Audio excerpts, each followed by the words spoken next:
সুপ্রিয় এইচএসসি পরীক্ষার্থীগণ, আজকে আমি চলে আসলাম তোমাদের সাথে অ্যাকাউন্টিংয়ের আরেকটা স্পেশাল ক্লাস নিয়ে। তোমরা জানো আমাদের ধারাবাহিক আলোচনায় ছিল এতদিন এমসিকিউ সলভ।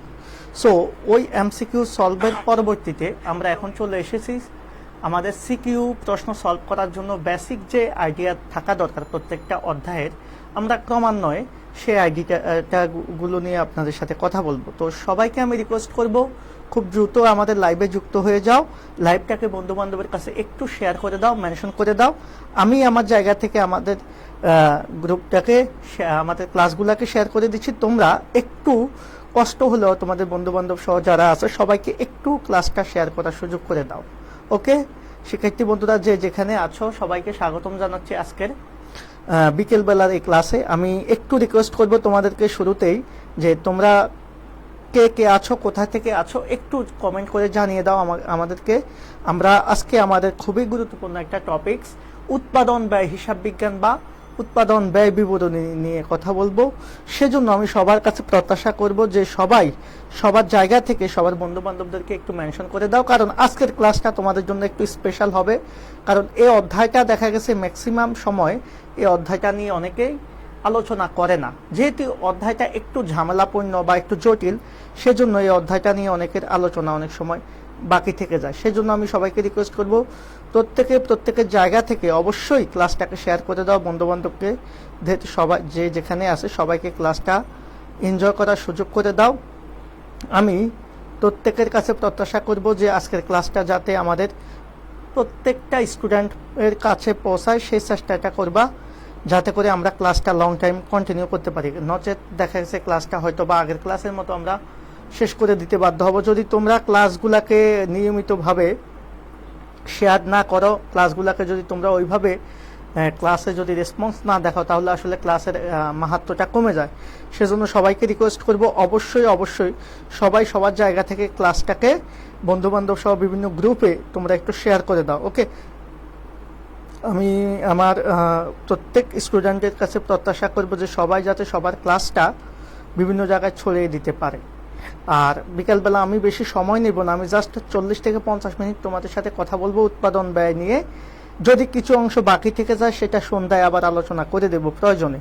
তবে আমি চাচ্ছি যে সবাই যাতে একসাথে আমরা ক্লাসটা এনজয় করতে পারি, সেজন্য সবাই সবার জায়গা থেকে যুক্ত হয়ে যায়। ওকে, এবার আমরা আসবো হচ্ছে আজকে আমাদের আলোচনার পরবর্তী অংশে, যে আমরা যেটা নিয়ে কথা বলতেছি। দেখো, আমাদের মূল আলোচনার আজকের বিষয় হচ্ছে উৎপাদন ব্যয় হিসাব বা কস্ট অ্যাকাউন্টিং। এই উৎপাদন ব্যয় হিসাব বা কস্ট অ্যাকাউন্টিংটা আসলে কি, বা উৎপাদন ব্যয় বিবরণী বলতে আমরা কি বুঝি, সেই বিষয়টা নিয়ে আমরা ডিটেলস কথা বলবো। শুরুতে ওয়ালাইকুম আসসালাম, আমি সবাইকে স্বাগতম জানাচ্ছি শুরুতে ক্লাসে। যে খেয়াল করবা, কোন একটা ব্যবসা প্রতিষ্ঠানের পণ্য আর সেবার উৎপাদন ব্যয় নির্ধারণ, ব্যয় নিরূপণ, ব্যয় নিয়ন্ত্রণ, পরিকল্পনা, বাজেট ও প্রণয়ন, ব্যয় সংক্রান্ত প্রতিবেদন প্রণয়ন সহ যাবতীয় ধারাবাহিক কার্যক্রমকে আমরা উৎপাদন ব্যয় হিসাব বলে থাকি। শিক্ষার্থী বন্ধুরা, তোমরা নিশ্চয়ই একটা বিষয় সবাই জানো যে আমরা উৎপাদন ব্যয় হিসাব বলতে গেলে অনেকগুলা বিষয়কে আমরা একসাথে নিয়ে আসি। তো সবাইকে যেটা শুরুতে বলবো সেটা হচ্ছে যে কি কি বিষয়গুলো নিয়ে আমরা উৎপাদন ব্যয় বিবরণী করব। সেটা হচ্ছে বড় কথা হচ্ছে আমরা যে উৎপাদন ব্যয় বিবরণী করব, এই উৎপাদন ব্যয় বিবরণীতে আমরা আসলে কি কি বিষয় অন্তর্ভুক্ত করব বা কোন কোন বিষয়গুলো নিয়ে আমরা কথা বলবো, সেই বিষয়টা আমাদের একটু জানতে হবে। আর এর পাশাপাশি আরেকটা বিষয় আমি সবার কাছে রিকোয়েস্ট করব, সেটা হচ্ছে যদি উৎপাদন ব্যয় বিবরণীতে কারো কোনো প্রবলেম থেকে থাকে, আজকের ক্লাসের পর ইনশাল্লাহ আশা করি সমস্যাটা থাকবে না। দেখো, শুরুতে আমরা একটা কথা বলেছি যে পণ্য সেবার উৎপাদন ব্যয় নির্ধারণ। একটা পণ্য তুমি তৈরি করতে গেলে সেটার কি পরিমাণ ব্যয় হতে পারে সেটাকে সর্বপ্রথম তোমাকে নির্ধারণ করতে হবে, এবং তোমার টোটাল কতটুকু ব্যয় হতে পারে ওই পণ্যের পিছনে, একক প্রতি ব্যয় হতে শুরু করে মোট ব্যয়, টোটাল ব্যয়টা তোমাকে নিরূপণ করতে হবে। পাশাপাশি এটার জন্য একটা প্ল্যানিং বা পরিকল্পনা বা বাজেট, হ্যাঁ, এই বিষয়টাকে জানতে হবে। সো এই বিষয়গুলোকে যদি আমরা ওইভাবে উপস্থাপন করতে পারি বা অনুধাবন করতে পারি, তারপরেই আমরা কি করতে পারবো, আমাদের উৎপাদন ব্যয়টা করতে পারবো। তবে একটা বিষয় মাথায় রাখতে হবে তোমাদেরকে, এই উৎপাদন ব্যয় বিবরণী মূলত দুইটা অংশ। উৎপাদন ব্যয় বিবরণী মানে উৎপাদন ব্যয় হিসাবের মূলত দুইটা অংশ। একটা হচ্ছে ক নাম্বার, যেটা আমরা আজকে সলভ করতেছি, সেটা হচ্ছে উৎপাদন ব্যয় বিবরণী, এখানে শুধুমাত্র আমরা উৎপাদন ব্যয় বিবরণী নিয়ে কথা বলবো। আরেকটা হচ্ছে আমাদের খ অংশ, যেখানে আছে আমাদের বেতন ও মজুরি বিবরণী। হ্যাঁ, এই দুইটা অংশ। তো আজকে আমরা আলোচনা করব হচ্ছে আমাদের প্রতিষ্ঠানের যে কাঁচামাল ক্রয় করা হতে শুরু করে একেবারে বিক্রয়ের পূর্ব পর্যন্ত যাবতীয় যত কষ্ট আছে সকল কষ্টের সমন্বয়ে যে উৎপাদন ব্যয় বের করি সেই বিষয়টা নিয়ে আজকে কথা বলবো। এর পরবর্তীতে আমরা কথা বলবো বেতন ও মজুরি নিয়ে। তো আজকের অংশটা আমাদের জন্য খুবই গুরুত্বপূর্ণ এই কারণে, কারণ এই অংশটা থেকে আমাদের শুধুমাত্র এইচএসসি পরীক্ষাতেই না, আমাদের অ্যাডমিশন টেস্টেও প্রচুর প্রশ্ন এসে থাকে। তো শিক্ষার্থী বন্ধুরা, একটা বিষয় তোমাদের অবশ্যই মাথায় রাখতে হবে, সেটা হচ্ছে যে যেহেতু এই অধ্যায়টা থেকে আমাদের অ্যাডমিশন টেস্টে প্রচুর প্রশ্ন আসে, পাশাপাশি এইচএসসিতে আমরা যদি এটাকে অ্যাভয়েডও করি তাও সমস্যা হবে না, না হলেও এমসিকিউ এখান থেকে আসতে পারে। সো এই বিষয়টাকে আমাদের মাথায় রেখে আমরা এই অধ্যায়টাকে একটু দেখবো ভালোভাবে। তো দেখো, উৎপাদন ব্যয় বিবরণী নিয়ে কথা বলেছি, এখন আমরা দেখব উৎপাদন ব্যয় বিবরণীর প্রধান উদ্দেশ্য বা মুখ্য উদ্দেশ্যটা আসলে কি। দেখো, প্রধান উদ্দেশ্য বা মুখ্য উদ্দেশ্য বলতে আমরা প্রথম যেটা বুঝবো সেটা হচ্ছে ব্যয় নির্ধারণ, এরপর হচ্ছে ব্যয় নিরূপণ। আমাদের অনেক সময় এমসিকিউতে আসে যে উৎপাদন ব্যয় বিবরণীর প্রধান উদ্দেশ্য কি বা মূল উদ্দেশ্য কি বা প্রধান লক্ষ্যটা কি। এই প্রথম এই বিষয়টা জানার পরে আমাদের যেটা জানতে হবে সেটা হচ্ছে উৎপাদন ব্যয় বিবরণী আসলে অ্যাকচুয়াল উদ্দেশ্য কি। তাহলে প্রধান উদ্দেশ্য বা মুখ্য উদ্দেশ্য যদি প্রশ্নে আসে তাহলে অ্যান্সার হবে ব্যয় নির্ধারণ বা ব্যয় নিরূপণ। অবশ্যই এই বিষয়টাকে মাথায় রাখতে হবে। তাহলে প্রথম উদ্দেশ্য হচ্ছে এটা। এবার উৎপাদন বা হিসাব চক্রের ধাপ কয়টি যদি কখনো প্রশ্ন আসে, সেক্ষেত্রে অবশ্যই অ্যান্সার হবে 9টি। প্রথম ধাপ হচ্ছে ব্যয় চিহ্নিতকরণ, এরপরে সর্বশেষ ধাপ হচ্ছে সিদ্ধান্ত গ্রহণ। এগুলো আমাদের এমসিকিউর জন্য গুরুত্বপূর্ণ, বাট ইয়ের জন্য না। সো আমরা চলে যাব আমাদের মূল আলোচনায়। দেখো, আমরা একটা বিষয় জানি, আমাদের ব্যবসা প্রতিষ্ঠান মূলত দুই ধরনের। কয় ধরনের ভাইয়া? দুই ধরনের। একটা হচ্ছে টোটাল ব্যবসা প্রতিষ্ঠান, আর একটা হচ্ছে এক ধরনের অব্যবসায়িক প্রতিষ্ঠান। এই অব্যবসায়িক প্রতিষ্ঠানগুলা মূলত আমরা জানি অমুনাফাভোগী হয়, অমুনাফাভোগী হয়ে থাকে। ওকে, যেগুলার প্রধান উদ্দেশ্য মুনাফা অর্জন থাকে না। আর আর ব্যবসা প্রতিষ্ঠানের মধ্যে আবার দুই ধরনের হয়, একটা হচ্ছে মুনাফা অর্জনকারী, আরেকটা হচ্ছে এটাও মুনাফা অর্জনকারী তবে এটা সেবা প্রদান করে। আর মুনাফা অর্জনকারী প্রতিষ্ঠানের মধ্যে এক ধরনের প্রতিষ্ঠান আছে যারা শুধু কি করে, পণ্যদ্রব্য উৎপাদন করে সেটা পাইকারদের কাছে বিক্রি করে। আরেক ধরনের প্রতিষ্ঠান আছে যে উৎপাদকের কাছ থেকে ক্রয় করে এনে বিক্রয় করে। তাহলে আজকে আমরা আলোচনা করব মুনাফা অর্জনকারী প্রতিষ্ঠানের মধ্যে উৎপাদনকারী প্রতিষ্ঠান নিয়ে। সো আজকের আলোচনাটা হচ্ছে আমাদের উৎপাদন ব্যয় বিবরণী নিয়ে। এখন দেখো, এই উৎপাদন ব্যয়কারী প্রতিষ্ঠানে 3 ধরনের মজুদ আমরা লক্ষ্য করে থাকি। কয় ধরনের মজুদ ভাইয়া? 3 ধরনের মজুদ। কয় ধরনের মজুদ? 3 ধরনের মজুদ। খুবই গুরুত্বপূর্ণ কথা। একটা হচ্ছে কাঁচামালের মজুদ, আরেকটা হচ্ছে অসমাপ্ত বা চলতি কাজের মজুদ, আরেকটা হচ্ছে বিক্রয়যোগ্য তৈরি পণ্যের মজুদ। এই 3টা মজুদ পণ্য নিয়ে মূলত আমাদের কাজ করতে হয়। মাথায় রাখবা, মজার বিষয় হচ্ছে এই প্রত্যেকটা মজুদ পণ্যের আবার 2টা ধাপ থাকে, একটা হচ্ছে প্রারম্ভিক আর একটা হচ্ছে সমাপনী। ওকে, এই যেমন কাঁচামালের মজুদের মধ্যে আমরা কি পাবো? কাঁচামালের প্রারম্ভিক মজুদ পাবো। কাঁচামালের মজুদের মধ্যে আমরা কি পাবো? কাঁচামালের প্রারম্ভিক মজুদ পাবো, আবার সমাপনী মজুদ পাবো। আবার চলতি কাজের মজুদের মধ্যে অথবা আমাদের আংশিক সমাপ্ত পণ্যের কাজে মজুদের মধ্যে অথবা আংশিক উৎপাদন পণ্য মজুদের মধ্যে আমরা প্রারম্ভিক পাবো, সমাপনী পাবো। ঠিক একইভাবে আমাদের সমাপ্ত পণ্যের মজুদ বা বিক্রয়যোগ্য তৈরি পণ্যের মজুদের মধ্যে আমরা প্রারম্ভিক বা সমাপনী পাবো। অর্থাৎ 3 ধরনের মজুদ পণ্যের মধ্যে আমাদের প্রারম্ভিক এবং সমাপনী থাকবে। আমরা যখন অঙ্ক করতে যাব দেখবা সবসময় আমরা প্রারম্ভিকটা কি করব? যোগ করব, এবং সমাপনীটা সবসময় কি করে দিব? বিয়োগ করে দিব। কারণ এই সমাপনী যেটা রয়ে যায় সেটা মূলত ব্যয় হয় না, যার কারণে এটা আমরা ব্যয়ের মধ্যে যোগ না করে ব্যয় থেকে এটাকে কি করে দেব? বিয়োগ করে দেব। আশা করি অঙ্ক করতে গেলে এটা তোমাদের অনেক বেশি হেল্প করবে। ক্লিয়ার?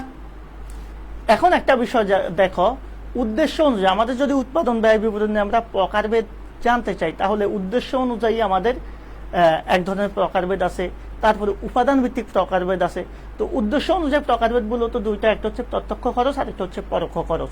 এখন প্রত্যক্ষ খরচ বা পরোক্ষ খরচের মধ্যে মেইন পার্থক্যটা কি, বা প্রত্যক্ষ খরচ আসলে আমরা কাকে বলবো, বা প্রত্যক্ষ খরচ বলতে আমরা কি বুঝি, সেই বিষয়টা আমাদের একটু দেখতে হবে। দেখো, যে সকল ব্যয় উৎপাদন কেন্দ্র বা উৎপাদন ব্যয়ের এককের সাথে সরাসরি জড়িত সেগুলোকে আমরা প্রত্যক্ষ ব্যয় বলবো। তাহলে উৎপাদন ব্যয়ের এককের সাথে যে ব্যয়গুলো সরাসরি বা ডিরেক্ট রিলেটেড সেগুলোকে আমরা বলবো প্রত্যক্ষ ব্যয়, যেগুলো উৎপাদন ব্যয়ের সাথে ডিরেক্ট রিলেটেড না সেগুলোকে আমরা বলবো পরোক্ষ ব্যয়।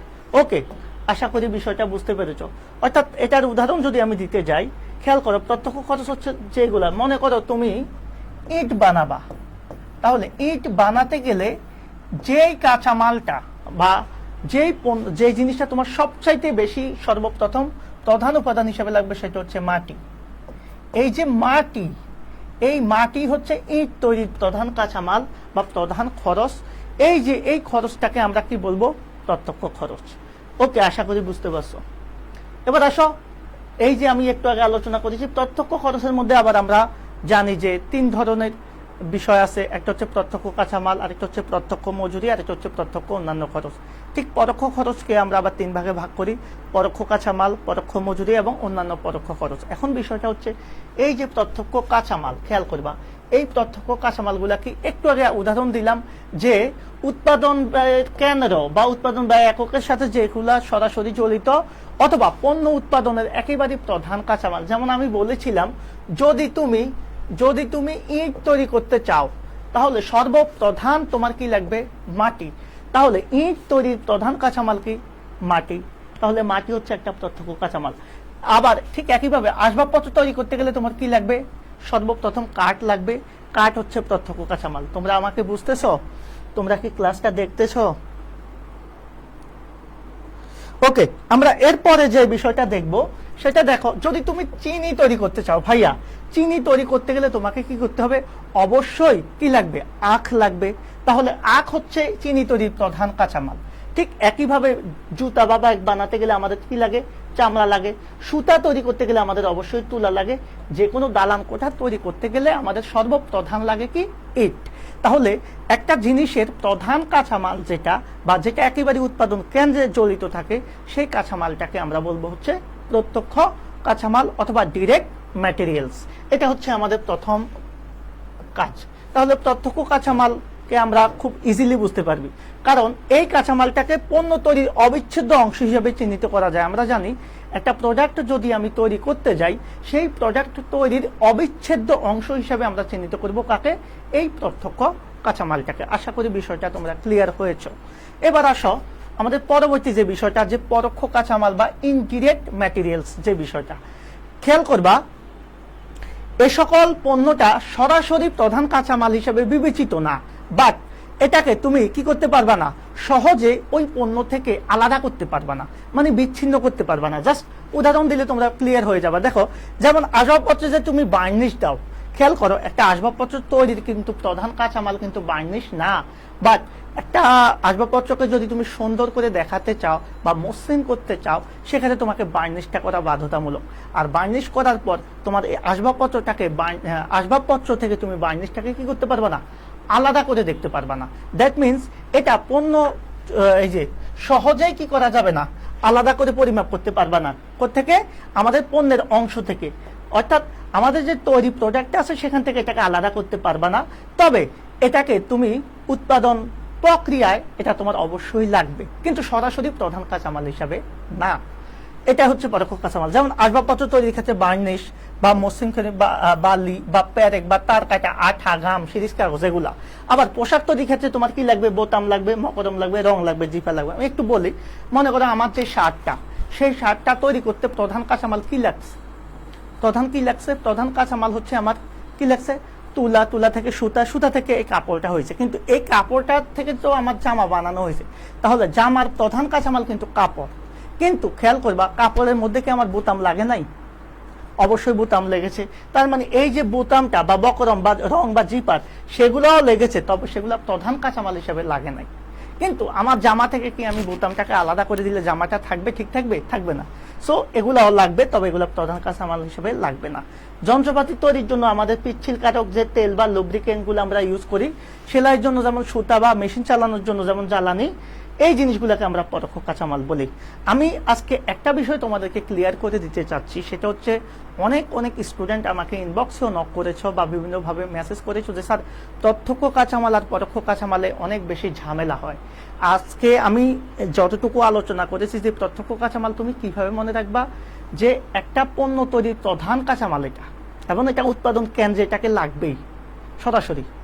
কিন্তু পরোক্ষ কাঁচামাল হচ্ছে পণ্য তৈরির প্রধান কাঁচামাল না, বাট এটা একটা অবিচ্ছেদ্য অংশ এবং এটাকে তুমি পণ্য থেকে সহজে আলাদা করতে পারবে না। এই টেকনিকটা মাথায় রেখে জাস্ট যে কয়েকটা উদাহরণ দিয়েছি সেটা ক্লিয়ার করো, ইনশাল্লাহ প্রত্যক্ষ কাঁচামাল পরোক্ষ কাঁচামাল তোমাদের ক্লিয়ার হয়ে যাবে। সো আমি সবাইকে রিকোয়েস্ট করব, যারা যারা ক্লাসে আসো, ক্লাসটা বুঝতেছো কিনা বা সবকিছু ঠিক আছে কিনা, তোমাদের কনসেপ্ট নিয়ে তোমাদের যে প্রবলেমটা ছিল, বেসিক যে বিষয়টা এই অধ্যায়ে সবচেয়ে বেশি ঝামেলা করে, সেটা আমি আজকে ক্লিয়ার করে দিলাম।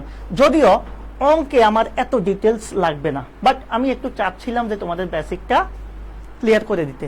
এখন আমরা আসবো আমাদের পরবর্তী অংশ, যে প্রত্যক্ষ মজুরি বা শ্রম, পরোক্ষ মজুরি বা শ্রম। এটা একইভাবে রিলেটেড। আমাদের প্রত্যক্ষ কাঁচামাল কি ছিল মনে আছে? মনে করে হচ্ছে আমাদের, আমি প্রথমে যে বলছি, আমার একটা ইট তৈরি করতে হবে, সেই ইট তৈরির জন্য প্রত্যক্ষ কাঁচামাল ছিল আমার মাটি, একটু খেয়াল করবা। আবার আমি যদি আসবাবপত্র তৈরি করতে চাই তখন আমার ছিল কাঠ। ঠিক একইভাবে এই যে আমার যে প্রত্যক্ষ কাঁচামাল, এই যে মাটি, এই মাটি থেকে ইট যারা তৈরি করবে, খেয়াল করো, মনে করো এই মাটি তো সাথে সাথে ইট হয়ে যাবে না। একটা মাটি আনলাম, তাতে কি আমার ইট হয়ে গেল? এখন এই মাটিকে ইটে রূপান্তর করতে যারা এই মাটিকে সরাসরি ইটে রূপান্তরিত করার কাজ করে, তাদেরকে আমরা যে মজুরিটা দিই তাদেরকে বলা হয় প্রত্যক্ষ মজুরি। তারা যে শ্রমটা দেয় তাদেরকে বলা হয় প্রত্যক্ষ শ্রম, আর এই শ্রমের বিনিময়ে যে অর্থটা তাদেরকে আমরা প্রদান করি সেটাই হচ্ছে প্রত্যক্ষ মজুরি। দ্যাট মিনস উৎপাদনে প্রত্যক্ষ জড়িত শ্রমিকের, ওই যে উৎপাদনে প্রত্যক্ষভাবে যারা অর্থাৎ মাটি থেকে ইটটা তৈরি করতেছে, তাদের যে মজুরি বা শ্রমটা, সেটাকে আমরা কি বলবো? প্রত্যক্ষ মজুরি। যেমন আমরা জানি গার্মেন্ট শিল্পের যে মজুরি, আসবাবপত্রের যে মিস্ত্রি আছে তার যে খরচটা। এবার খেয়াল করো পরোক্ষ মজুরিটা কি? পরোক্ষ মজুরিটা হচ্ছে যারা উৎপাদনে সরাসরি জড়িত না, বাট এটার পরিচালনা বা তত্ত্বাবধানে থাকে। যেমন একটা গার্মেন্টস শিল্পের ক্ষেত্রে প্রত্যক্ষ মজুরি কারা পায়? যারা গার্মেন্টস কর্মী, অর্থাৎ যারা কি করে পোশাক থেকে আমাদের পোশাকগুলা তৈরি করে, বা যারা সরাসরি কায়িক শ্রমটা করে। আর যারা দেখা গেছে ফোরম্যান আছে বা সুপারভাইজার আছে, তারা যে তত্ত্বাবধানটা করে, তাদেরকে যে খরচটা বা মজুরিটা দেওয়া হয় বা স্যালারিটা দেওয়া হয়, সেটাকে আমরা বলবো পরোক্ষ মজুরি। কারণ তারা প্রত্যক্ষভাবে উৎপাদন ক্রিয়ায় থাকে না, কিন্তু এরা কি করে? পরোক্ষ তত্ত্বাবধান করে। যেমন ফোরম্যান বা সুপারভাইজার বা তত্ত্বাবধানে যে বেতনটা দেয়, শিফট ইনচার্জম্যানের যে বেতনটা দেয়, মেরামত ব্যয়টা দেয়। এখন মেরামত বলতে আবার আমরা কি বুঝবো?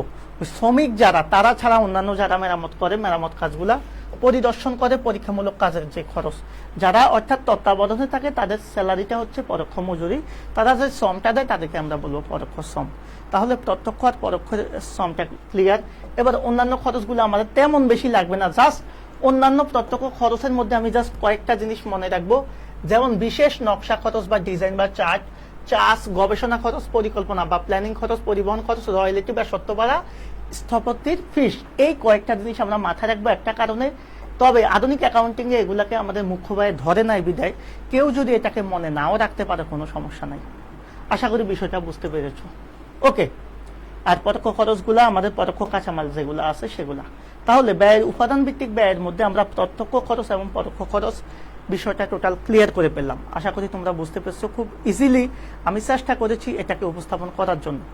এখন আমি যে বিষয়টা তোমাদের সাথে শেয়ার করব সেটা হচ্ছে কার্যভিত্তিক ব্যয় আবার দুই প্রকার। কার্যভিত্তিক ব্যয় দুই প্রকার। একটা হচ্ছে, খেয়াল করবা, এই যে উৎপাদন ব্যয়ের আমরা দুইটা অংশ আমরা পাবো কার্যভিত্তিক। একটা হচ্ছে মুখ্য ব্যয়, আর একটা হচ্ছে কারখানা উপরি ব্যয়, যেটাকে আমরা কাউ বলি। তাহলে কাউ বা কারখানা উপরি ব্যয় আর মুখ্য ব্যয়, এই দুইটা যোগ করলে আমরা যেটা পাই সেটাকেই বলা হয় মূলত উৎপাদন ব্যয় বা কারখানার ব্যয়। এখন দেখো, এই মুখ্য ব্যয়ের মধ্যে আমাদের তিনটা জিনিস চলে যাবে। এই যে প্রত্যক্ষ যাবতীয় তিনটা জিনিস আমরা দেখেছি, যে কাঁচামাল, মজুরি এবং অন্যান্য ব্যয়। এই তিনটার কিন্তু কি আছে? প্রত্যক্ষ ব্যয় আছে, আবার তিনটার পরোক্ষ ব্যয় আছে। এই তিনটার যখন প্রত্যক্ষ ব্যয়গুলোকে আমরা যোগ করব তখন যেটা আসবে সেটাই হচ্ছে মুখ্য ব্যয়। তাহলে মুখ্য ব্যয় মানে হচ্ছে প্রত্যক্ষ কাঁচামাল, প্রত্যক্ষ মজুরি এবং অন্যান্য কস্ট যেগুলা, সেগুলাকে যখন আমরা যোগ করব, অন্যান্য যে প্রত্যক্ষ খরচগুলো আছে সেগুলো যোগ করলে আমরা মুখ্য ব্যয় পাবো। যদিও আধুনিক অ্যাকাউন্টিং এটাকে অ্যাকসেপ্ট করে না। আধুনিক অ্যাকাউন্টিং বলে যে প্রত্যক্ষ কাঁচামাল এবং প্রত্যক্ষ মজুরি যোগ করলেই আমরা মুখ্য ব্যয় পেয়ে যাব। যাই হোক, আমাদের প্রশ্নে যেভাবে থাকবে আমরা সেভাবে সমাধানটা করব। এবার আসো কারখানা উপরি ব্যয় বা উৎপাদন উপরি ব্যয়। তাহলে কারখানা উপরি ব্যয় বা উৎপাদন উপরি ব্যয় আমরা কিভাবে পাবো?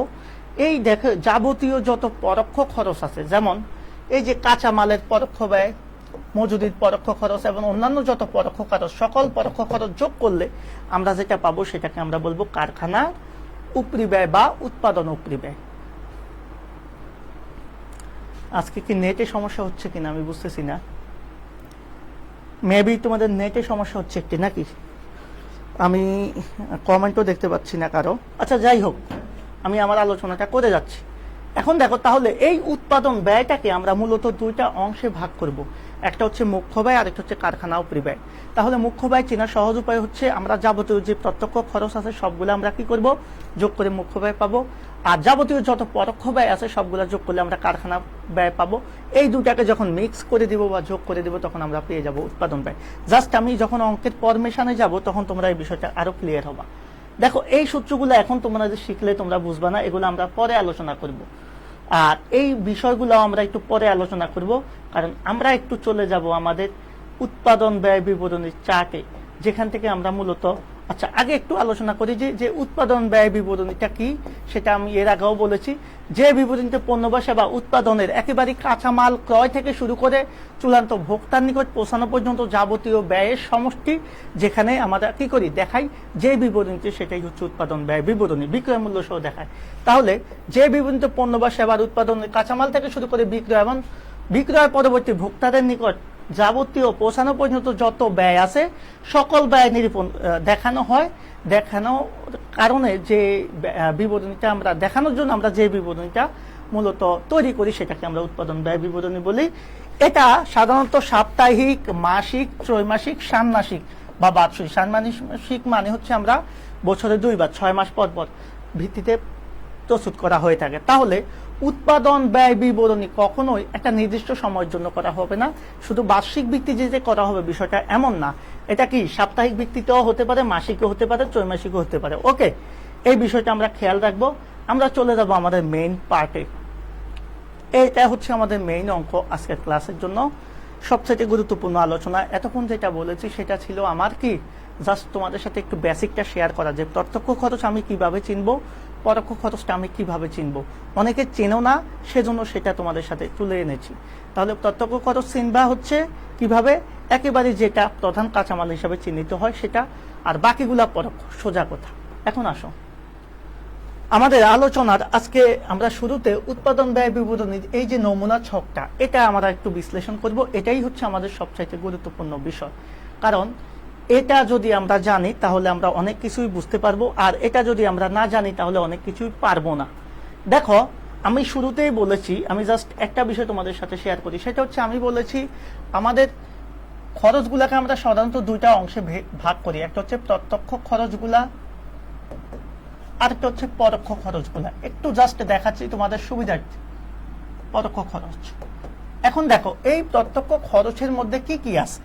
শিক্ষার্থী বন্ধুরা, তোমরা যদি খেয়াল করো দেখবা এই প্রত্যক্ষ খরচের মধ্যে আমাদের কি আসে, প্রত্যক্ষ কাঁচামাল। সর্বপ্রথম যেটা আসবে প্রত্যক্ষ কাঁচামাল। একটু মজার বিষয় আমি জাস্ট দেখাচ্ছি। এরপরে হচ্ছে প্রত্যক্ষ মজুরি বা শ্রম, এটাকে অনেক সময় অনেকে শ্রম নামেও লিখে। ওকে, এরপর হচ্ছে প্রত্যক্ষ অন্যান্য ব্যয়, এটাকে অনেকে আরোপণযোগ্য ব্যয়ও বলে। যেটাই বলুক না কেন বিষয়টা এক। এরপরে আমরা পরোক্ষ খরচের মধ্যে একই জিনিস দেখব, সেম। এখানে কি হবে, জাস্ট প্রত্যক্ষ জায়গায় পরোক্ষ লিখবে আর কি, পরোক্ষ কাঁচামাল। ওকে, এরপরে হচ্ছে পরোক্ষ মজুরি বা শ্রম,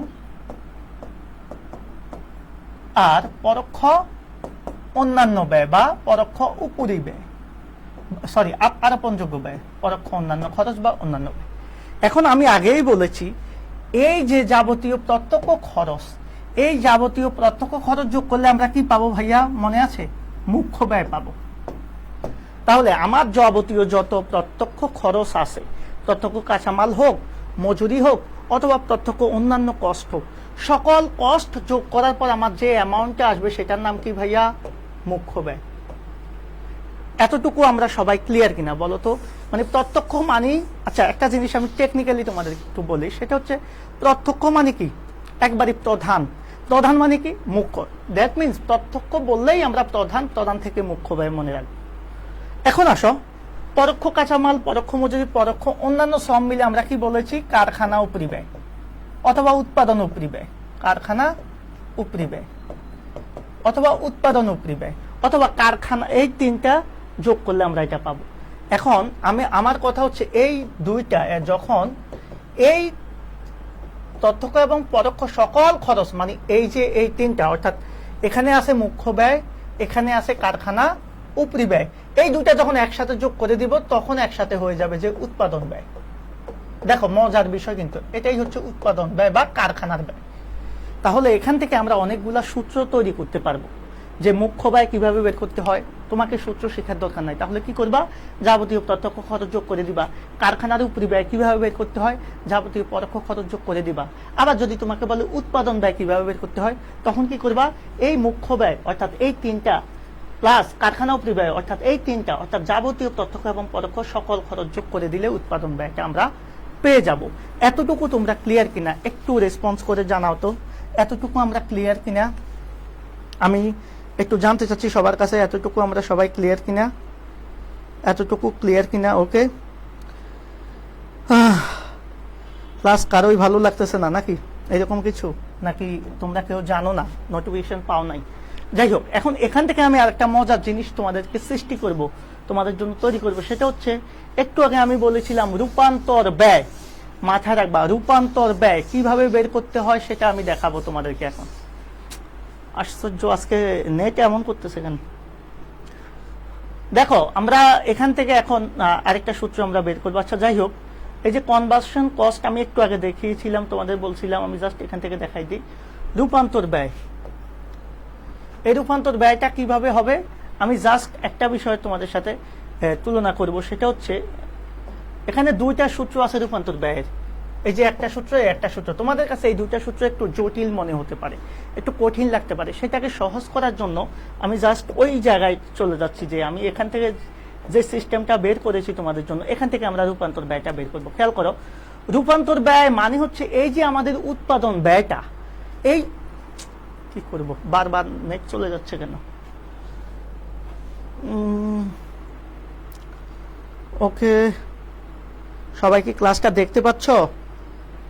সেটা হচ্ছে, একটু আগে আমি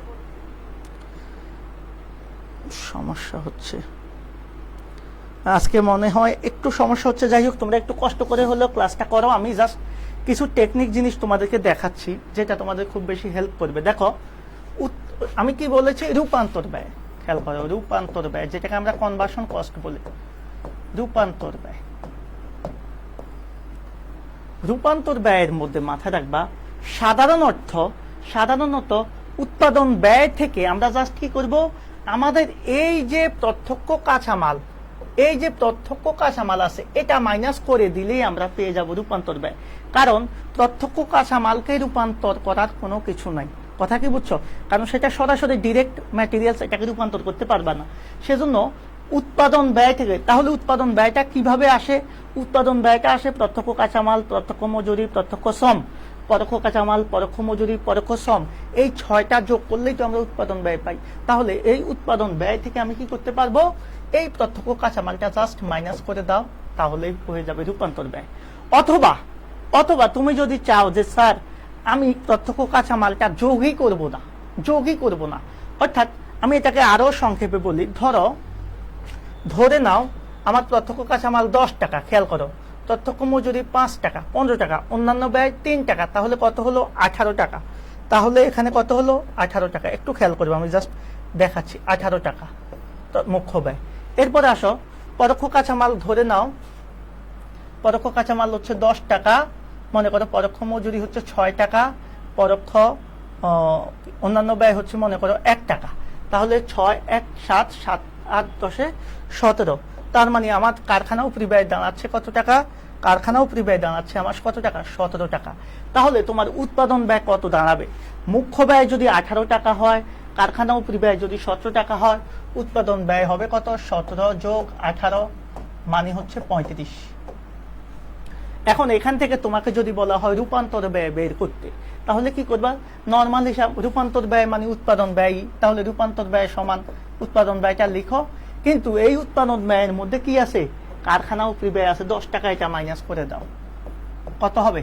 25 টাকা রূপান্তর ব্যয়। ক্লিয়ার? সূত্র কি মুখস্থ করা লাগবে? আমাদের কি সূত্র মুখস্থ করা লাগবে না? টেকনিকটা আমরা ইউজ করলে আমরা এটা করতে পারবো সহজ। আচ্ছা, এটা যদি তোমার ভালো না লাগে, আরেকটা ওয়ে আছে। সেটা কি? তুমি প্রত্যক্ষ কাঁচামাল বাদে বাকি সব যোগ করে দাও, অর্থাৎ প্রত্যক্ষ কি মজুরি, প্রত্যক্ষ অন্যান্য ব্যয়, তাহলে 5 3 8, আর এখানে কত? 10 18 24 25। ওকে, তাহলে প্রত্যক্ষ কাঁচামাল ছাড়া বাকি সব কিছু যোগ করে দিলেও তোমার কত হবে? 25। তাহলে এখান থেকে আমরা বুঝে গেলাম উৎপাদন ব্যয় থেকে যদি প্রত্যক্ষ কাঁচামাল বের করে দেওয়া হয়, তাও আমরা রূপান্তর ব্যয় পাবো। অথবা আমরা কি করতে পারবো?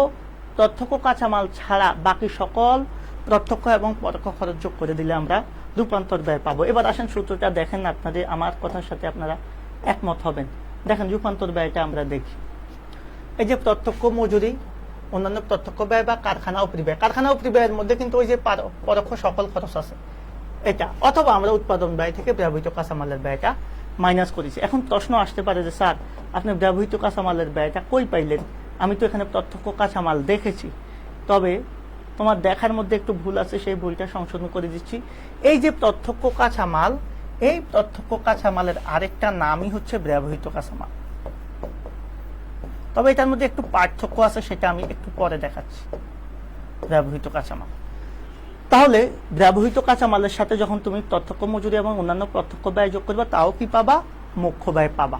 দ্যাট মিনস আমরা একই সাথে অনেকগুলা ওয়ে বা অনেকগুলা সিস্টেম দেখলাম বের করার জন্য।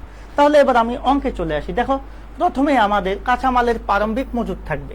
এই কাঁচামালের যে প্রারম্ভিক মজুদ, সেটার সাথে কাঁচামাল ক্রয়টা আমরা কি করব ভাইয়া? যোগ করব। যোগ করে যদি কোনো প্রত্যক্ষ খরচ থাকে, অর্থাৎ ওই মাল আমার ব্যবসায় আনতে গেলে, আমার কাঁচামালটা সাপোজ আমি ইন্ডিয়া থেকে কাঁচামালটা কিনে আনলাম। ওকে, এখন ইন্ডিয়া থেকে কিনে আনতে গেলে আমার কি লাগবে? আমার জাহাজ ভাড়া লাগবে, আন্তঃপরিবহন লাগবে, শুল্ক লাগবে। আমি সবগুলা জিনিস এখানে যোগ করে দিই। ওকে, তাহলে প্রারম্ভিক কাঁচামালের সাথে আমরা কাঁচামাল ক্রয়টা যোগ করব, জাহাজ ভাড়া, আন্তঃপরিবহন বা শুল্ক বা আমদানি শুল্ক আমরা যোগ করব।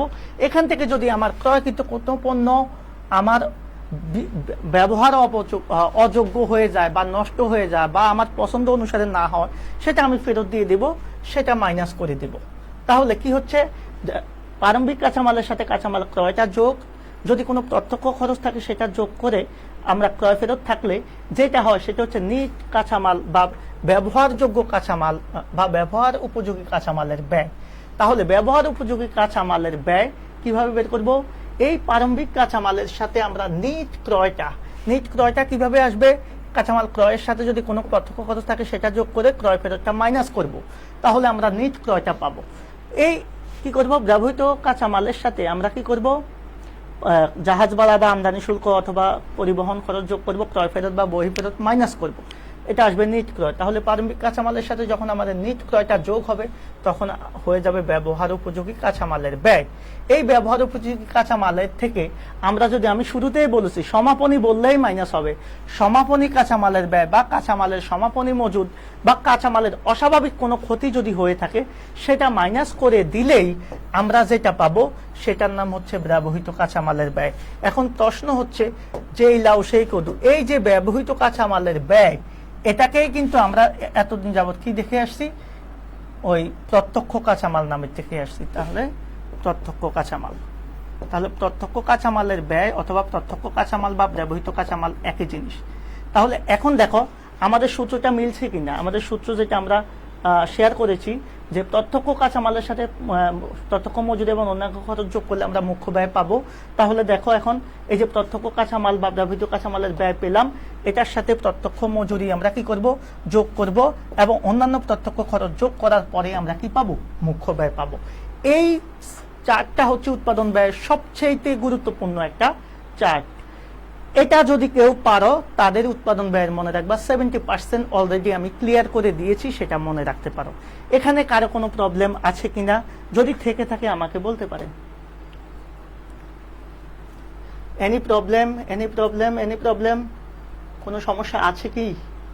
এইটুকুর মধ্যে কোনো সমস্যা আসলে থাকার কথা না, যেহেতু আমি ধরে ধরে আলোচনা করেছি। এটা 2 মিনিটের আলোচনা, আমি কিন্তু অলরেডি আধা ঘন্টা করে ফেলেছি। কেন করেছি এতক্ষণ আলোচনা? বিরক্ত হয়ে লাভ নাই, কারণ হচ্ছে এই আলোচনাটুকু আপনি অনেক টিচারের কাছেই পাবেন না। পাবেন কিভাবে? এতটা ডিটেলস আলোচনা কয়জনে করতে পারবে, এটা একটা বিষয়। যাই হোক, আমাদের আলোচনা যতটুকু হয়েছে ততটুকু আমি আশা করি আপনারা বুঝতে পেরেছেন। এখন আসেন যে বিষয়টা আমরা এখন দেখাবো। তাহলে ব্যবহৃত কাঁচামালের ব্যয়টা আমরা ক্লিয়ার হয়েছি। ওকে, এখন আমি সো স্যাড, খুবই স্যাড নিউজ। এত কম হলে তো হবে না। আমি কি ক্লাসটা রাখবো না অফ করে দেব আপনাদের জন্য? আপনারা একটু শেয়ার করেন তো, শেয়ার এবং মেনশন একটু বাড়ান। হ্যাঁ, তাহলে আমরা আবারও চলে আসলাম। আমাদের প্রথমে হচ্ছে প্রারম্ভিক কাঁচামালের সাথে কাঁচামাল ক্রয়টা আসবে। ক্রয়ের সাথে যদি আনুষঙ্গিক কোনো খরচ থাকে বা ফেরত থাকে, সেটা যোগ বিয়োগ হয়ে নিট ক্রয় আসবে। এই নিট ক্রয়ের সাথে প্রারম্ভিক মজুদটা যোগ করলে আমরা পাবো ব্যবহার উপযোগী কাঁচামালের ব্যয়। এখান থেকে কাঁচামালের সমাপনী মজুদ বাদ দিলে আমরা পাবো ব্যবহৃত কাঁচামালের ব্যয়। এটা ধরে নাও ধাপ 1। এরপরে ধাপ 2 আমরা কি করব? এটার সাথে প্রত্যক্ষ খরচ যোগ করে দেব, তাহলে আমরা মুখ্য ব্যয় পাবো। সেম এজ আমরা যেটা এখানে করেছি, প্রত্যক্ষ কাঁচামাল বা ব্যবহৃত কাঁচামালের ব্যয়ের সাথে প্রত্যক্ষ মজুরি বা অন্যান্য প্রত্যক্ষ খরচ যোগ করলে আমরা মুখ্য ব্যয় পাবো। আশা করি বিষয়টা ক্লিয়ার। এবার মুখ্য ব্যয়ের সাথে কি হবে তোমরাই বলো। মুখ্য ব্যয়ের সাথে কি যোগ হবে? মুখ্য ব্যয়ের সাথে যাবতীয় পরোক্ষ খরচ যোগ হয়ে যেটা হবে সেটার নাম কারখানা উপরি ব্যয়। আসেন, মুখ্য ব্যয় তো আমরা করে ফেলেছি, এবার মুখ্য ব্যয়ের সাথে আমরা কি করব? কারখানা উপরি ব্যয় যোগ করব। তাহলে কারখানা উপরি ব্যয়ে কি কি আসবে আমরা অলরেডি জানি। কি কি? সকল পরোক্ষ খরচ। এই যে এখানে দেখালাম কি কি আসবে কারখানা উপরি ব্যয়ে: পরোক্ষ কাঁচামাল, পরোক্ষ মজুরি, অন্যান্য পরোক্ষ ব্যয় বা কারখানা সংক্রান্ত যত আলাদা ব্যয় আছে। কারখানা সংক্রান্ত প্রত্যক্ষ খরচ ছাড়া যত পরোক্ষ ব্যয় আছে সবই আসবে আমাদের পরোক্ষ খরচের মধ্যে বা কারখানা উপরি ব্যয়ের মধ্যে। তাহলে কারখানা উপরি ব্যয়ের মধ্যে কি কি যাবে? পরোক্ষ কাঁচামাল, পরোক্ষ মজুরি, পরোক্ষ শ্রম, পরোক্ষ তারপরে আমাদের কারখানার বেতন, কারখানার ভাড়া, কারখানা সংক্রান্ত যা যা আছে বা উৎপাদন সংক্রান্ত যত খরচ আছে সকল খরচের সমষ্টিগুলোকে আমরা বলবো কারখানা উপরি ব্যয়। তাহলে মুখ্য ব্যয়ের সাথে এখন আমরা কি করব? এই কারখানা উপরি ব্যয়টা যোগ করলে আমরা কি পাবো? কারখানার উৎপাদন ব্যয়টা পাবো, যেটা অলরেডি এখানে পেয়ে গিয়েছি। ক্লিয়ার কিনা? এবার খেয়াল করবা, কারখানার উৎপাদন ব্যয়টা পাবো। এর আগে যদি কোনো বিনষ্ট দ্রব্যাদি বা ভগ্নাবশেষ বিক্রয় মূল্য থেকে থাকে, যদি থাকে তখন বাদ দেবো, তবে এটা সাধারণত অঙ্কে থাকে না। তারপরে আমি দেখিয়ে দিলাম, বাদ দিলে আমরা কারখানা উপরি ব্যয় পাবো। এখন একটা কথা আমি তোমাদেরকে শুরুতেই বলেছি, আমাদের মজুদ পণ্য কয় ধরনের মজুদ উৎপাদন ব্যয় বিবরণীতে কয় ধরনের মজুদ আমি আবার দেখাচ্ছি তোমাদের সুবিধার্থে। 3 ধরনের মজুদ নিয়ে আমরা কাজ করেছি, মনে আছে? মনে আছে কি? অনেক দূর চলে আসলাম তো আমি দেখিয়ে দিচ্ছি। 3 ধরনের মজুদ নিয়ে আমরা কাজ করেছি উৎপাদন ব্যয়ে। কি কি? একটা হচ্ছে এই যে, সরি এখানে না, 3 ধরনের মজুদ নিয়ে কাজ করেছি। একটা হচ্ছে এই যে দেখো, একটা হচ্ছে কাঁচামালের মজুদ। এই কাঁচামালের মজুদের কাজ শেষ, কাঁচামালের মজুদের কাজ শেষ। আর 2টা মজুদ আছে, একটা হচ্ছে অসমাপ্ত পণ্যের মজুদ, আর একটা হচ্ছে বিক্রয়যোগ্য তৈরি পণ্যের মজুদ। এই কাঁচামালের মজুদের কাজ কোথায় পর্যন্ত আছে বলতো? এই কাঁচামালের মজুদের কাজ হচ্ছে আমাদের একেবারে কারখানা ব্যয় পর্যন্ত বা উৎপাদন ব্যয় পর্যন্ত এটার কাজ আমরা করব, কাঁচামাল থেকে উৎপাদন করা পর্যন্ত। এবার কাঁচামাল থেকে উৎপাদন করার পরে কিন্তু আরো কিছু 2টা ব্যয় রয়ে গেছে, সেই 2টা নিয়ে কাজ করব। এই 2টার কি হবে? একটা হচ্ছে প্রারম্ভিক, একটা সমাপনী। আমি শুরুতেই বলেছি প্রারম্ভিকটা সবসময় যোগ হবে, সমাপনীটা সবসময় বাদ হবে। কেন বাদ হবে? কারণ সমাপনীটা থেকে যাবে, ব্যয় হবে না, সেজন্য এটা ব্যয় থেকে বাদ দিতে হবে। তাহলে আমরা চলে আসবো আমাদের সেই আলোচনায় যেখানে আমরা চলে গিয়েছি। দেখো, তাহলে আমাদের কারখানা উপরি ব্যয় শেষ। এখানে আমাদের কি চলে গেছে? উৎপাদন, ওই মজুদ পণ্যের মধ্যে আমাদের কি কাঁচামালের মজুদ চলে গেছে। এবার আসবে আমাদের চলতি কাজের মজুদ বা আংশিক উৎপাদনের মজুদ অথবা অর্ধ সমাপ্ত পণ্যের মজুদ। তাহলে সেটার প্রারম্ভিক মজুদটা যোগ করব, সমাপনীটা বাদ দিলে আমরা নতুন একটা ধাপ পাবো, যেই ধাপের নাম হবে তৈরি পণ্যের উৎপাদিত ব্যয় বা উৎপাদিত পণ্যের উৎপাদন ব্যয়। এটাকে আধুনিক পদ্ধতিতে কিন্তু এটাকে উৎপাদন ব্যয় বলা হয়। তাহলে এটা হচ্ছে প্রারম্ভিক। এখন প্রারম্ভিক শেষ, এবার আসবে আমাদের তৈরি পণ্য বা সমাপ্ত পণ্য। প্রারম্ভিক শেষে এবার আসবে আমাদের তৈরি পণ্য বা সমাপ্ত পণ্য বা উৎপাদিত পণ্যের প্রারম্ভিক মজুদ ঠিক একইভাবে যোগ হবে, আর সমাপনী মজুদ ঠিক একইভাবে বিয়োগ হলে আমরা পেয়ে যাব বিক্রিত পণ্যের ব্যয়। এই বিক্রিত পণ্যের ব্যয় এতটুক পর্যন্ত আমাদের আধুনিক উৎপাদন ব্যয় বিবরণী শেষ হয়। তার মানে বিষয়টাকে যদি আমি একেবারে সংক্ষেপে আলোচনা করি, তাহলে আমরা প্রথমে কি পাই? আমরা প্রথমে পাই হচ্ছে ব্যবহৃত কাঁচামালের ব্যয়। ব্যবহৃত কাঁচামালের ব্যয় কিভাবে পাই সেটা আমরা দেখাবো না, সেটা আমরা অলরেডি দেখিয়ে ফেলেছি। তাহলে ব্যবহৃত কাঁচামালের সাথে আমরা কি করব? প্রত্যক্ষ খরচগুলা, সকল প্রত্যক্ষ খরচ, হ্যাঁ, অন্যান্য যে দুইটা প্রত্যক্ষ খরচ আছে, প্রত্যক্ষ খরচ কি করব? যোগ করলে আমরা কি পাই ভাইয়া? মুখ্য ব্যয় পাই। খেয়াল করবা, মুখ্য ব্যয় পাই। মুখ্য ব্যয়ের সাথে আমরা কি যোগ করি? কারখানা উপরি ব্যয় বা কাউ। আমি কারখানা উপরি ব্যয় যোগ করব, তাহলে আমরা কি পাই? তাহলে আমরা উৎপাদন ব্যয় পাই বা কারখানার উৎপাদন ব্যয় পাই। কারখানার উৎপাদন ব্যয়। এই কারখানার উৎপাদন ব্যয়ের সাথে আমরা এখন কি করব? প্রারম্ভিক চলতি কার্য যোগ করব। প্রারম্ভিক চলতি কার্য যোগ, প্রারম্ভিক চলতি কার্য যোগ সমাপনী চলতি কার্য বিয়োগ। বিয়োগ করলে আমরা পাবো হচ্ছে তৈরি পণ্যের উৎপাদন ব্যয়। তৈরি পণ্যের উৎপাদন ব্যয়, উৎপাদন ব্যয় আমি সংক্ষেপে লিখলাম। ওকে, এটার সাথে আমরা কি করব? প্রারম্ভিক উৎপাদিত পণ্য বা সমাপ্ত পণ্য আমি যোগ করব।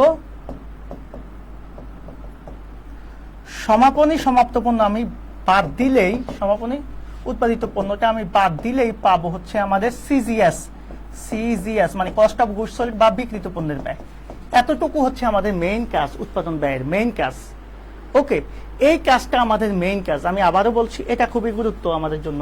তাহলে বিষয়টা কিন্তু একভাবে আসে নাই, আমরা অনেকগুলা ওয়ে পার হয়ে কিন্তু এখানে এসেছি। প্রথমে আমরা ব্যবহৃত কাঁচামালের ব্যয় বের করেছি কিভাবে? প্রারম্ভিক কাঁচামালের সাথে কাঁচামাল ক্রয়টা যোগ করেছি, অন্যান্য খরচ যোগ করে ক্রয় ফেরতটা মাইনাস করছি, সেটার সাথে আমাদের প্রারম্ভিক মজুরটা যোগ করে সমাপনী কাঁচামালটা কি করছি? বাদ দিয়েছি। বাদ দেওয়ার পরে ব্যবহৃত কাঁচামালের ব্যয় পেয়েছি ধাপে। এরপরে প্রত্যক্ষ অন্যান্য খরচ যোগ করে আমরা মুখ্য ব্যয় পেয়েছি। মুখ্য ব্যয়ের সাথে আমরা কি করেছি? কারখানা উপরি ব্যয় যোগ করে বিনষ্ট দ্রব্যাদি বা ভগ্নাবশেষ বিক্রয় মূল্য থাকলে সেটা মাইনাস করে আমরা কারখানার উৎপাদন ব্যয় পেয়েছি। এরপরে আমরা প্রারম্ভিক চলতি কার্যের মজুদ যোগ করেছি, সমাপনী চলতি কার্যের মজুদ আমরা বিয়োগ করেছি।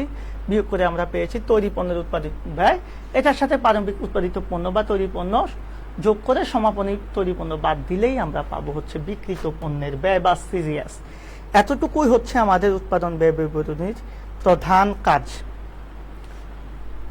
এতটুকু যদি আমরা পারি তাহলে আমরা ইনশাল্লাহ বাকি অংশটুকু পারবো। তাহলে এই যে আমি যা যা দেখালাম এতক্ষণ পর্যন্ত, যে উৎপাদন ব্যয় কিভাবে বের করতে হবে, রূপান্তর ব্যয় কিভাবে বের করতে হবে, কিভাবে আমাদের উৎপাদন ব্যয়ের ধাপগুলো মাথায় রাখতে হবে, সেটা আজকের ক্লাসে আমার ছিল মূল আলোচনা।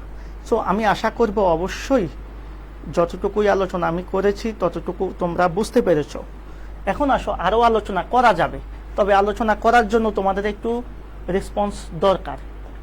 সেটা হচ্ছে যে স্যার আপনি বিক্রিত পণ্যের ব্যয় বের করছেন, এরপরে কি করবেন?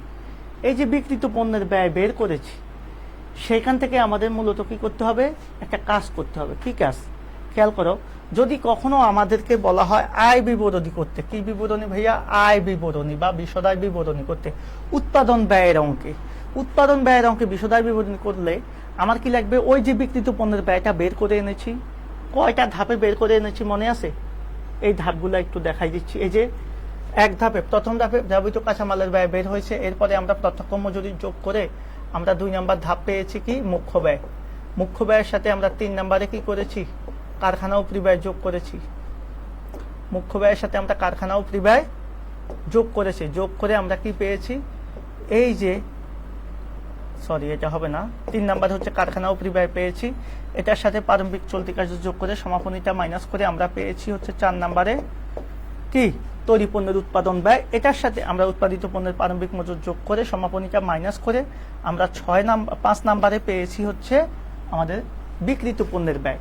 এই বিক্রিত পণ্যের ব্যয়টা তুমি কি করবা, এই বিক্রিত পণ্যের ব্যয়টা তুমি নিজ বিক্রয় থেকে বাদ দিবা। এখন নিজ বিক্রয় কিভাবে পাবা, প্রশ্নে তখন তোমাকে একটা বিক্রয় মূল্য দেওয়া থাকবে, যদি এর সাথে কোনো ফেরত টেরত থাকে সেটা বাদ দিয়ে দিবা, সাধারণত থাকে না।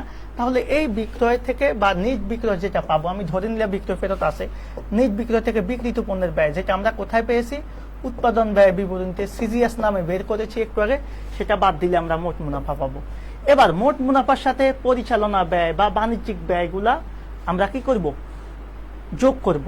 যোগ করে এই দুইটা ব্যয় অর্থাৎ অফিস ও প্রশাসনিক উপরি ব্যয়, বিক্রয় ও বন্টন উপরি ব্যয়, এই দুইটা ব্যয় আমরা যোগ করব। যোগ করে আমরা কি করব, এই মোট মুনাফা থেকে বাদ দিয়ে দিলেই উৎপাদন ব্যয় বিবরণীতে আমাদের যে মুনাফাটা আসবে সেটাকে আমরা নিট মুনাফা বা নিট আয় অথবা পরিচালনা মুনাফা নামে ডাকতে পারবো। এটাই হচ্ছে উৎপাদন ব্যয়ের আয় বিবরণী। তবে এই আয় বিবরণী আর ক্রয় বিক্রয়কারী প্রতিষ্ঠানের আয় বিবরণী এক না, সেখানে কিন্তু বিনিয়োগের সুদ টুদ লভ্যাংশ প্রাপ্তি টাপ্তি আসবে, হ্যাঁ, কিন্তু এখানে কিন্তু আসবে না, কারণ সেগুলো আর্থিক অ্যাকাউন্টিং এর অংশ, যেগুলা উৎপাদন বা কস্ট অ্যাকাউন্টিং এর অংশ না। সেজন্য এখানেই কিন্তু শেষ হয়ে যাবে আয় বিবরণী। এখন প্রবলেম হচ্ছে যে অফিস ও প্রশাসনিক উপরি ব্যয় কোনগুলা, বিক্রয় বন্টন উপরি ব্যয় কোনগুলা, সেগুলা নিয়ে আমাদের আলোচনা এর আগে আছে। তবে আমরা এই যে বিক্রিত পণ্যের ব্যয় বের করেছি, এখন এখান থেকে ওকে দেখো, তবে আমরা যে বিক্রিত পণ্যের ব্যয় বের করেছি, এখান থেকে চাইলে আমরা কি করতে পারবো, এখান থেকে চাইলে আমরা মোট ব্যয় পর্যন্ত যাইতে পারবো। অর্থাৎ এটা কিন্তু আমাদের ব্যবসা প্রতিষ্ঠানের উৎপাদনের মোট ব্যয় বের হয় নাই, এটা জাস্ট আমার কি বের হয়েছে, বিক্রিত পণ্যের ব্যয় বের হয়েছে। তাহলে বিক্রিত পণ্যের ব্যয়ের সাথে যদি আমি পরিচালনা ব্যয়গুলা যোগ করে দিই, অর্থাৎ এই বিক্রিত পণ্যের ব্যয়ের সাথে এখন আমি পরিচালনা ব্যয় কি করে দিব, বিক্রিত পণ্যের ব্যয়ের সাথে আমি যোগ করে দিব বিক্রিত পণ্যের ব্যয়, ব্যয়ের সাথে পরিচালনা ব্যয় যোগ করে দিলে কিন্তু আমার হয়ে যাবে মোট ব্যয়। তাহলে পরিচালনা ব্যয়ের মধ্যে আবার দুইটা আছে, একটা হচ্ছে অফিস ও প্রশাসনিক উপরি ব্যয়, আর একটা হচ্ছে বন্টন বিক্রয় ও বন্টন উপরি ব্যয়। দেখি যে আসলে তারা কিভাবে যোগ করেছে। এই যে বিক্রিত পণ্যের ব্যয় আছে, এটার সাথে পরিচালনা ব্যয়গুলো আমরা যোগ করে দিয়েছি। একটা হচ্ছে অফিস ও প্রশাসনিক উপরি ব্যয়, আরেকটা হচ্ছে আমাদের বিক্রয় ও বন্টন উপরি ব্যয়। যোগ করে দিলে যে ব্যয়টা আসবে সেটার নামই হচ্ছে মূলত মোট ব্যয়, অনেকে এটাকে বিক্রয় ব্যয়ও বলে। তাহলে মোট ব্যয় বা বিক্রয় ব্যয়টা এরপরে আমরা পাবো। এটার সাথে এখন আমার মনে করো আমি পণ্যটা বিক্রি করেছি 100 টাকায়, আমার এই পণ্যের ব্যয় ছিল 80 টাকা, তাহলে আমার মুনাফা কত, 20 টাকা। তাহলে এই বিক্রয় মূল্য আর মোট ব্যয়ের পার্থক্যটা হবে মুনাফা। যদি আমার বিক্রয় মূল্য কম হয়, ব্যয় বেশি হয়, তখন মুনাফার পরিবর্তে সেটা ক্ষতি হয়ে যাবে। এটা আমরা সবাই জানি, এটা নিয়ে কথা বলার কোনো কিছু নাই। এটাই হচ্ছে আমাদের টোটাল উৎপাদন ব্যয় বিবরণীর ছক। তাহলে উৎপাদন ব্যয় বিবরণীর ছকের মধ্যে আমরা এই যে সিজিএস পেয়েছি, সিজিএস এর সাথে বিক্রিত পণ্যের ব্যয় হয়েছে, এটার সাথে পরিচালনা ব্যয় মানে অফিস ও প্রশাসনিক উপরি ব্যয়, বিক্রয় বন্টন উপরি ব্যয়, এই দুইটা ব্যয়, হ্যাঁ, এই দুইটা ব্যয় যোগ করে দিলে পাবো কি ব্যয়, মোট ব্যয়। মোট ব্যয়ের সাথে যখন আমরা মুনাফা যোগ করে দিব, তখন পেয়ে যাব বিক্রয় মূল্য। এটাই হচ্ছে উৎপাদন ব্যয় বিবরণী। তবে আমাদের মোট নিট মুনাফা বের করতে গেলে বিক্রিত পণ্যের ব্যয় পর্যন্ত করলেই হবে। এই ছিল তোমাদের সাথে আমার উৎপাদন ব্যয় বিবরণী চার্ট নিয়ে কথা। এখন তিনটা প্রশ্ন এখানে, যে সেটা হচ্ছে অফিস ও প্রশাসনিক উপরি ব্যয় কোনগুলা, বিক্রয় বন্টন উপরি ব্যয়গুলা বা কারখানা উপরি ব্যয় কোনগুলা, সেগুলোর জন্য আমরা একটু ব্যাখ্যায় চলে যাব। যদিও এগুলা নিয়ে আমি কথা বললেই হয়, তারপর তোমাদের ব্যাখ্যা সহ দেখিয়ে দিব। খেয়াল করবা, শুরুতে আমি কারখানা উপরি ব্যয়টা নিয়ে একটু কথা বলি। কারখানা উপরি ব্যয়গুলো আমি বলেছি কারখানা সংক্রান্ত যাবতীয় যত কস্ট আছে, হ্যাঁ, সব।